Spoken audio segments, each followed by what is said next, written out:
Islam, Shalom, Hola, Aloha, Osio, Bonjour, Assalamu Alaikum. This your brother Zach Bay, Indigenous American Moor. Do you have questions about claiming your nationality? Are you confused or hesitant on how to get started or where to get started? Resources on what to study, questions and answers, maybe even a question on where to purchase an authentic fez. Help me help you. Book your session below. Use keywords Moorish nationality.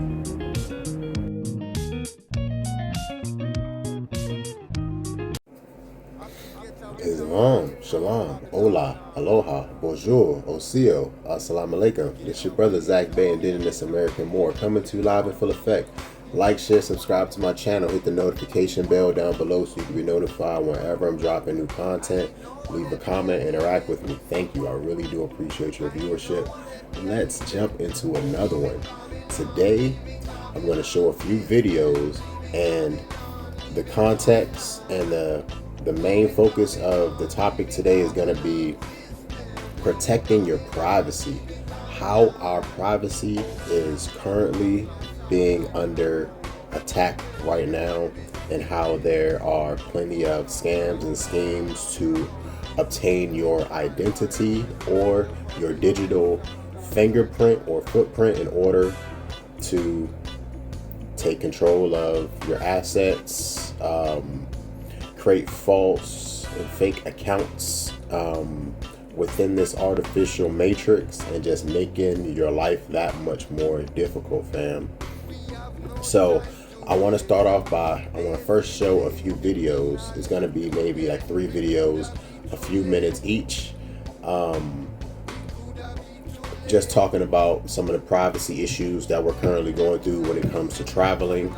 Another is going to be more so on making purchases where you have to show some form of government identification. Also, it's going to be a video about not having anything in your name and withdrawing from the mail. Now, the last one is very, very interesting. When I first saw it, it always stuck with me, and I knew there was a lot more to it. All right, so hopefully you enjoy the videos, and I'll be right back after this. So I want to talk about this tip at the airport. You say medical grade water when you're going through the little TSA thing, and they let you take your water through. My friend Ariana actually told me about this. Works. So what TSA will do is it will test your water just like that. So I get this huge big thing of water, and I'm going to pay for water anymore. They'll test it like that, then they'll just hand it to you, and you're good to go. And then you can also opt out of this thing so you don't get cooked. You know, it's an x-ray machine, but they're just not putting a lead blanket on you. This is why a lot of people come down with a sickness while traveling. You're getting cooked the entire time.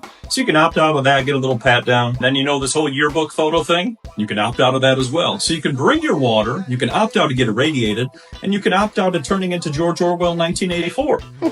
All simple things that you can do while traveling just to keep yourself healthy, and make sure as you land or wherever you are to ground and do some earthing so that you can recalibrate your mind to wherever that you've landed. And because there'll always be those ones who say that cell phones and these radiations are safe, well, the US Navy did 4,500 studies in 1971 that says otherwise. Check this document out.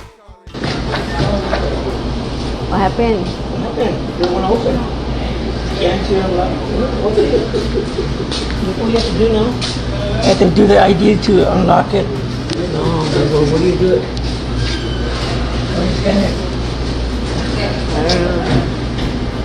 Oh, over here?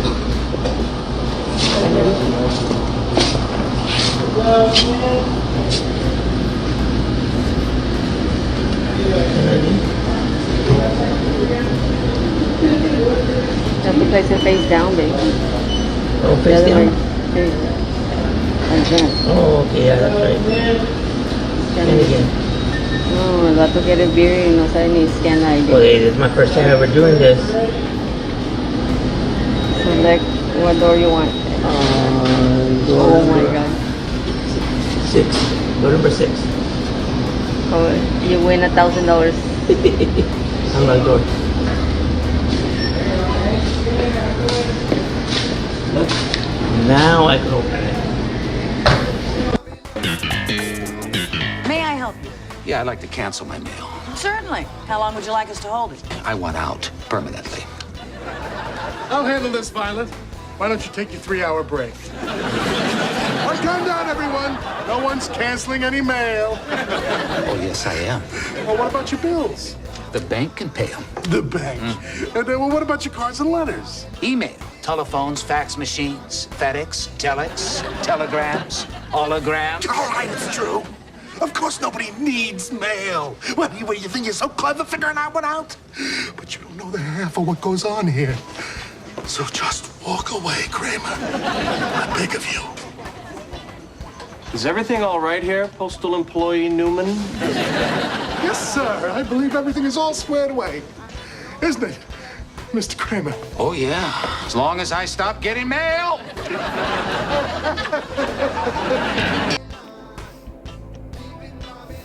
You see? Hopefully you get the gist and the message that a lot of that those videos were trying to explain to you. Now, I want to first talk about a few of the new scams that are out currently that are focusing on data collection and identity theft. So there's a lot of robocalls going around.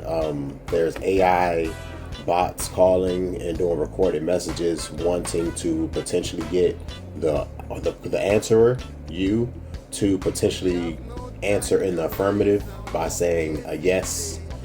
Also, it's doing voice recordings, just trying to get your voice, trying to record your voice so they can use AI assistance tools in order to copy your voice and use it to open up fraudulent and fake accounts in your name, fam. So that's very important. If you get a telephone call from a number that you're not familiar with and no one is on the other line, it's just silence, do not speak. Don't say hello, don't say yes, do not state your name. Please do not state your name, because these are some of the things that they often try to do. If it's not completely silent, it may have a few prompts on said call to get you to state your name or to state answers in the affirmative or in the negative, just to get those voice recognitions and the patterns and to copy it in order to use it for their benefit, fam. That's a new one that's been going on a lot more heavily now. Another scheme I've seen lately is people are stealing mail, normal mail letters to one's domicile, to one's so-called address, maybe a P.O. box. A P.O. box would be a lot safer, or if you have some type of lock-in mechanism on wherever you receive like parcels or something like that, right? Or if you go to get your parcels. I want to go a little bit more into that a little bit later in the video. The difference between getting mail delivered and picking up your parcels. All right, there's a difference. All right, so, and it goes into a lot about the Seinfeld episode when Kramer was canceling his mail. That goes into the difference of receiving mail and picking up parcels. It's two different things, fam, legally. So be careful if you do receive mail to said domicile or address. People are stealing your mail just to get your name or to get any type of identifying features out of your personal mail. Let's see. All right, when it comes to your cellular phones, all right, there's new technology on phones where you can lock your phone via a facial screenshot, so the facial recognition feature, or there's the technology where you can use a thumbprint. These are different biometric features. They also save that data for the telephone company. So I would personally never use either of those two features in order to lock or unlock my phone personally. All right, so I would advise against using that. I would recommend that you use a normal password feature. All right, a normal password, passphrase.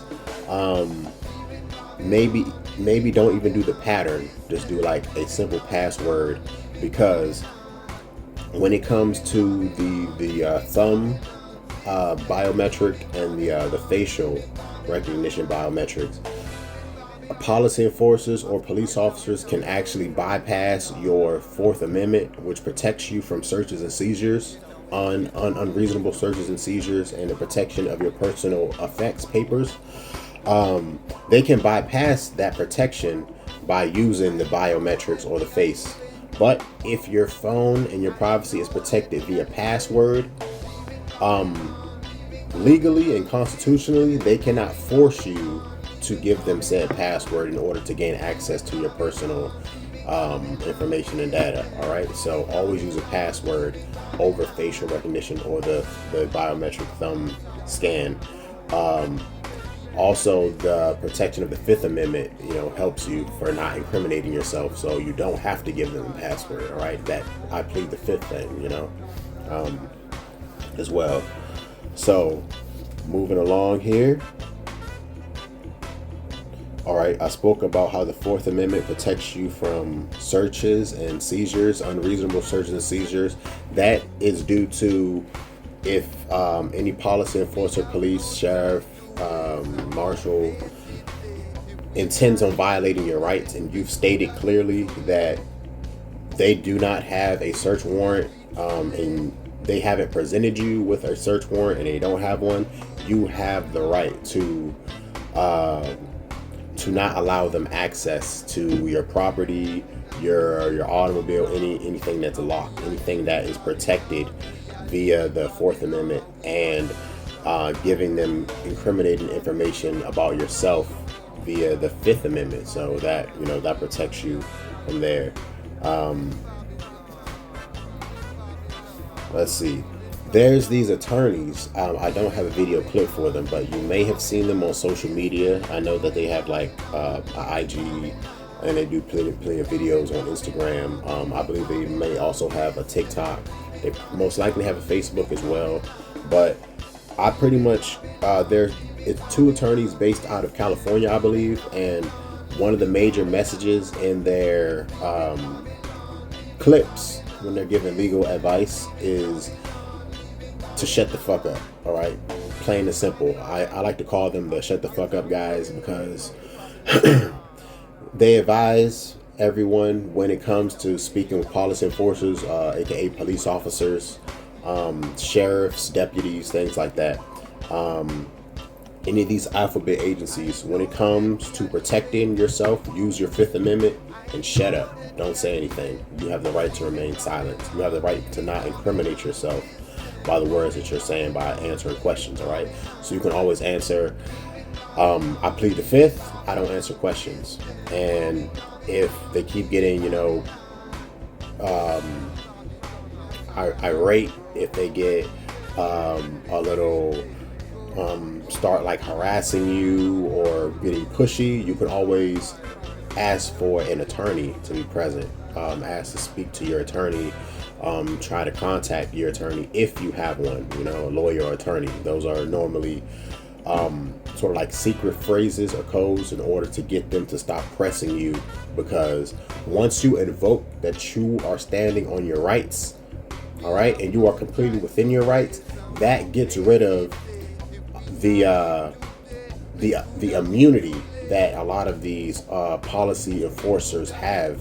A lot of these policy enforcers try to shield themselves with by having immunity while they're in their official capacities. But if they're violating rights, if they're violating the Constitution, or they're violating company policy, fam, they are completely outside the scope of their official duties, and they can be held criminally and personally liable once they infringe upon those boundaries, fam. So keep that in mind. Always keep that in mind. Knowledge is very, very powerful when it comes to these situations. Toughness, mental strength is almost a detriment, because they would use it against us as like being physically imposing as why they fear for their life if they ever want to go that right and try to unconstitutionally and illegally take one's life. All right, they'll try to use that in their favor. All right, but as long as you're articulate, you can speak clearly, and it does. Speaking up for yourself, standing up for your rights, fam, is very, very nerve-wracking. You have to have courage. People's voices get shaky. Sometimes people forget what they're going to say. It comes with a lot of practice, fam. Reading, dealing with these scenarios personally, myself, each and every time is not easy, because just like so-called policy enforcers say that they don't know who they're dealing with when they're out in the public, we as the people, we as nationals on this land, we don't know who we're dealing with when we come in contact with policy enforcers. Some are more knowledgeable when it comes to law, some are less knowledgeable. The ones who are less knowledgeable are more likely to violate your rights and violate you physically, fam, which will open them up potentially, as long as you state it clearly and it's recording. Always record. If you're ever dealing with any type of policy enforcer, anyone who's in their official capacity, always film it, fam. Just start it off on a clean, clear slate, recording from the jump, from the start. All right, just to make sure everybody is being professional and everyone is being pretty much on their P's and Q's, fam, and that includes you. When people know that they're being recorded, they tend to act their best, and you never want to deal with a bad actor on the side of the road, on the street, when you're by yourself and you're outside of your element and you do not have the advantage on your side, fam. You always want to use your mind. That is our greatest weapon. That is our greatest weapon, fam. Our mind, our mental, what we can use, how we can adapt, fam. That's some of the last information they wanted our people to have, because they put laws on the books to prevent us from reading and understanding and understanding the way that this system works to oppress us, fam. All right. Hopefully I didn't go too far into that, but I still have a few more bulletin points. So let's see. Talk about those guys. All right, I have that. All right, the card skimmers are another one of the ways people are stealing identity out here. Be careful when you're doing transactions. You're out here, operating in commerce, buying. You're at any of these small local gas stations or convenience stores, and you're swiping your card, because it seems digital transactions are becoming a lot more common than cash transactions, fam. And a lot of businesses are moving toward non-cash transactions, purely digital transactions, credit card, debit card, gift card, whatever it might be. So these card skimmers are around. Fake plates, I'm sure you've probably seen the videos online already. Fake front plates that go on top of card scanners, chip readers, things like that. Some are even being installed on official bank ATM machines, like that. So it's very important to always, before you use like in a sketchy area, or even if you're in an area where you think you're completely safe, any high traffic areas, for the most part, is a good chance that those could be there, because people are on the move. People aren't really, double checking, triple checking. People are just trying to go purchase and go.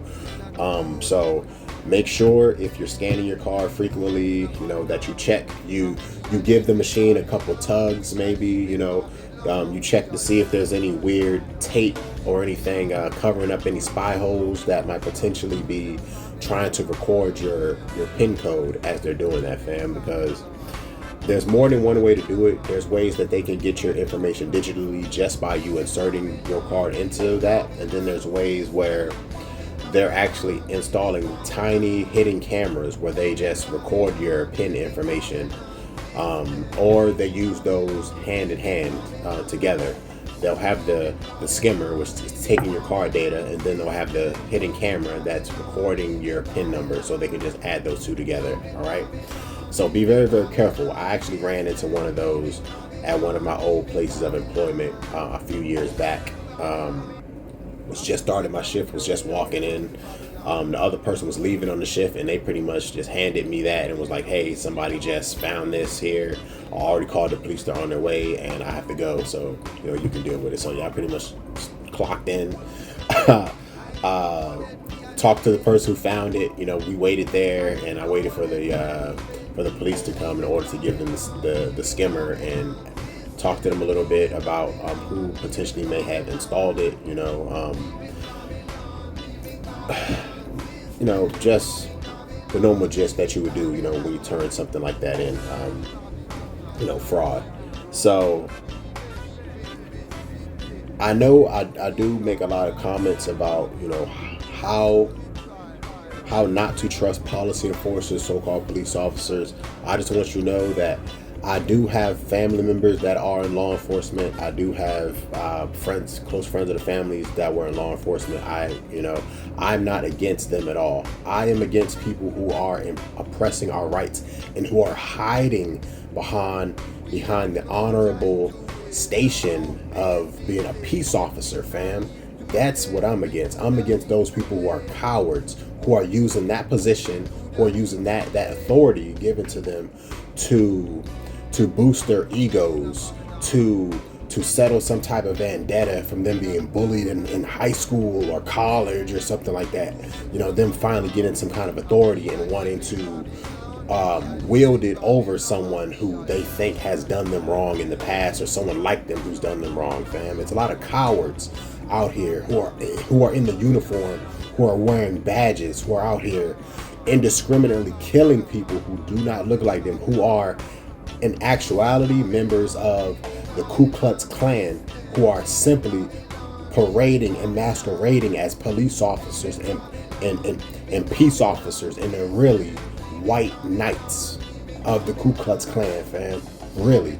So I don't want people to think that I'm like anti-police officer, anti-peace officers. I'm personally and truly against those who wield that authority in a vile and wicked and illegal way, fam. All right, because there are plenty. I just want to clear the record and let people know that there are plenty good people who are out there wearing a badge and have that uniform.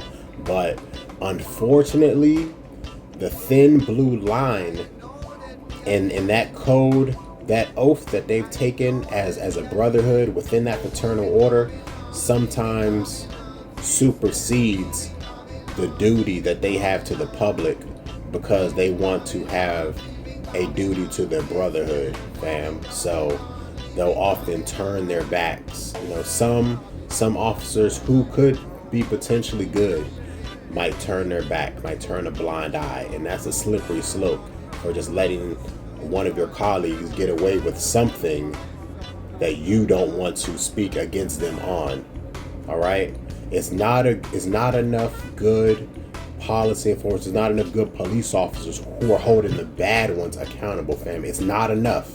We're seeing too many of the bad ones doing vile things while they're in that uniform, and it's making all peace officers, all policy enforcers, all police officers look bad, fam. That's the message I really want to portray, want to convey to you. All right, and I hope that makes sense. Let's continue. I'm not done yet. Not quite done yet. All right, just a couple more. All right, so I spoke about picking up mail versus getting your picking up parcels versus getting your mail delivered. There's a difference. All right. In that episode of Seinfeld, you might want to go back and look at it. At the end, Kramer he got a visit from the Postmaster General, and the Postmaster General pretty much kind of strong-armed him into getting back onto the mail registry, fam. Like, it's a little bit coded in there, but I always remember when I saw that episode of Seinfeld, I was like, there's more here. You know what I'm saying? I can see through the matrix that they're displaying within that, and I'm like, okay, I see exactly what they're trying to show us here. So you can pick up your parcels by getting them, by getting a post office box, a personal one, or one from one of the United Postal Services. You can get your mail just held there. You can put a hold on your mail or your parcels. You can put a hold on your parcels, and you can always go pick it up there if you do not have a so-called physical address or domicile, right? That's something anybody can do. All you have to do is go to your local post office, whichever one you want to have it held at, and it will be held at that location. They'll just put in the location for that post office, and it will all be sent there, delivered there. You can go there and you can pick it up, man. Your parcels. All right, instead of getting it mailed to, because once it's so-called mailed to you, all right, it's always in the all caps corporation name. You know, we know about the straw man. It's always in the straw man, no matter what. So that's a way to once again separate the flesh and blood man from the straw man, the corporate entity. You separate that. The flesh and blood living being goes to pick up parcels, and they only mail things to the artificial corporation. That was a secret within the episode of Seinfeld, fam. And that's back in the 90s. Come on. All right, last but not least, having nothing in your name. I spoke about this before. Own nothing, control everything. That also goes again with the straw man versus the natural living flesh and blood human. If you don't have anything in your name, they can't hold anything against you. They can't try to levy something against you. They can't try to lean anything against you, because everything that you own, everything that you operate is owned by a trust. And depending on how you set up your trust, it can be bulletproof, fam. And that's layer on layer of protection for you. That gives a layer of protection from anybody who might try to lean you, anybody who might try to file suit or tort you. That will give you a layer of protection, because they'll always have to go through that first before it gets to the flesh and blood living being, living man, living person, all right, in full life.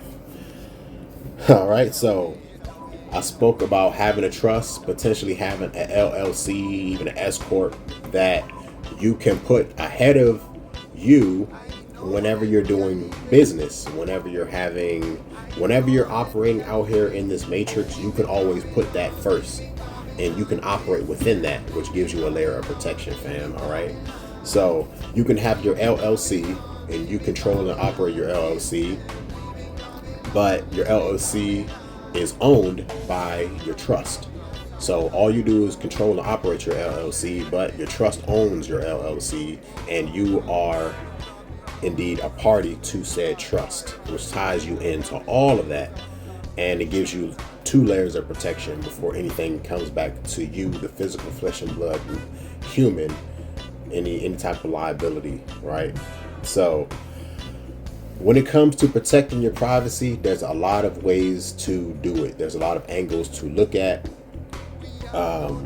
There's a lot of people, there's a lot of entities, organizations that are out here trying to collect our information, I spoke about this digital profile that they're attempting to build on everyone. Anybody who's on the internet, they're working and they're building digital profiles. They want to get your consent so you can give more information and feed these algorithms and feed these AI data systems that are doing all this computer and machine learning, and they're learning different patterns and different ways of problem solving, and they're compiling all that into a database, and they're making individual profiles on whoever they would like to, man. All right. Last but not least, I wanted to do this. I wanted to say this and add this. Learn to talk in code, fam. All right, that's as simple as you can do it. Many organizations do it. The secret societies do it. Criminal organizations do it. Secret, of course, secret societies do it, secret organizations do it, military units do it. Anybody who's everybody does it. They talk in code, fam. Learn to speak in code. You cannot say everything plainly. Everything is not meant to be for everyone's ears. Everything shouldn't be shared in public. And if you do have to speak in public, you should learn how to speak in a code. It's very important, especially for us indigenous people here in America, because if you know the history of the Indian code talkers back in World War II, the German Nazis could not break the code of the American Indian code talkers who were speaking and translating and doing the Allied powers communications back and forth from unit to unit. The platoons within that communication code, the Germans could not crack that code. They had broken the codes that were being used previously by the Allied powers. The UK, they broke their code. They broke the code of the Polish, all the other weaker members of the Allied powers, the ones who were getting crushed over there in World War II before the US came over to give that, final oomph of support. US and Russia was pretty much doing, the heavy lifting back then, if you know history. But I just wanted to drive that home. We already have to critique and curtail the way that we're talking. We have to censor ourselves just to speak online, just in order to make certain videos and have them on these social media platforms. We already have to tweak the way that we're talking. We have to edit and modify the way that we're speaking so it doesn't trigger the algorithm in a negative way. All right, there's a way to trigger the algorithm in a positive way, and then you can trigger the algorithm in a negative way where you get no views. No one sees your video. They bury it because you said a few things that they don't like, that the algorithm deemed undesirable, and they will not share it. They will not push anybody to your content, fam. But when it comes to operating and doing business out here in this artificial matrix, we must learn how to speak in code. All right, us as a tribe, us as a family out here, flesh and blood, humans, we need to learn how to speak as a code, and we need to be on code. All right, I really just wanted to drive that home. These are plenty of ways to protect your identity, and a lot of ways where they're coming after our identity, and they want to trap us within this artificial matrix and have complete control over our identities, fam. Once again, this is your brother Zach Bay, and Indigenous American More. Peace. Have to get away from the Babylon.